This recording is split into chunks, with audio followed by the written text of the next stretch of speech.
नारायण मुख्य प्रेम है, कहें संत अरुवेद।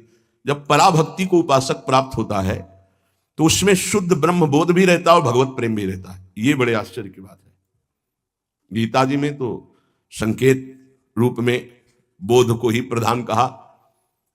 ब्रह्मभूता प्रसन्नात्मा न शोचति न कांक्षति, समा सर्वेषु भूतेषु मद भक्तिम लभते पराम। मेरी पराभक्ति का परम लाभ क्या हुआ कि ब्रह्मभूत हो गया।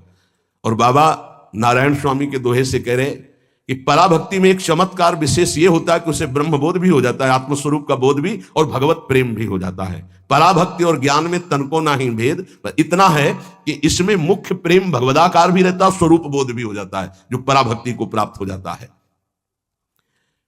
भगवत प्राप्ति के अनेक मार्ग हैं। एक पुरुष के द्वारा कई मार्गों में नहीं चला जा सकता, इसलिए साधक एक मार्ग का चयन कर ले और अपने गुरु प्रदत्त भजन भक्ति का विस्तार करे, आगे बढ़ाता चला जाए। इतना जरूर ध्यान में रहे कि भक्ति में विषय सुख नहीं है। अगर विषय सुख की आकांक्षा करेगा तो भक्ति अंतर्ध्यान हो जाएगी। ऐसा मान ले कि हमारे भाग्य में नहीं है, मान लो ना, पर बड़े भाग्य हैं, कोई भाग्यहीन थोड़ी हो। ये जो विषय सुख है ये तो पापियों को भी प्राप्त है। सुत दारा धन लक्ष्मी पापियों के घर होए, संत समागम हरि कथा तुलसी दुर्लभ। तो तुम्हारा दुर्भाग्य नहीं है, तुम उससे हंसने के लिए तैयार हो रहे हो, उसके साथ खेलने के लिए तैयार हो रहे हो जो बड़े बड़े मुनियों के भी ध्यान में नहीं आते। तुम्हारे भाग्य से नहीं है। ध्यान मुनि मन ध्यान धरत, थोड़ा अपने लक्ष्य की तरफ। और जब निकस कुंज ठाढ़े भय और भुजा परस्परंस, जब इनको तुम देखोगे तब कैसा होगा। आनंद समुद्र प्रिया प्रीतम। उपासक विषय सुख भक्ति में बहुत बाधक है। जिसको भक्ति की सिद्धि करनी है, प्रेम प्राप्त करना है, तो विषय सुख से बचना चाहिए।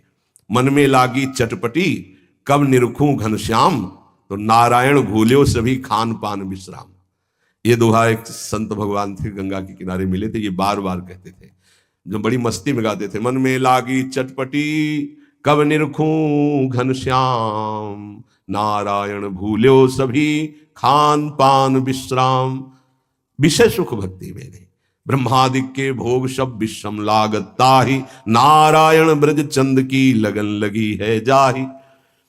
जब विषय सुख का सेवन साधक करने लगता है तो प्रभु का चिंतन छूटने लगता है, प्रभु में सुख नहीं लगता है। ये सबसे बड़ी कमी की बात। अगर आपको भजन करते प्रभु में सुख नहीं लग रहा तो आप कहीं विषय सुख ले रहे हैं, ध्यान दीजिए। जब प्रभु के चिंतन करते करते आपके आंसू निकलने लगे, रोमांच होने लगे, अब सुख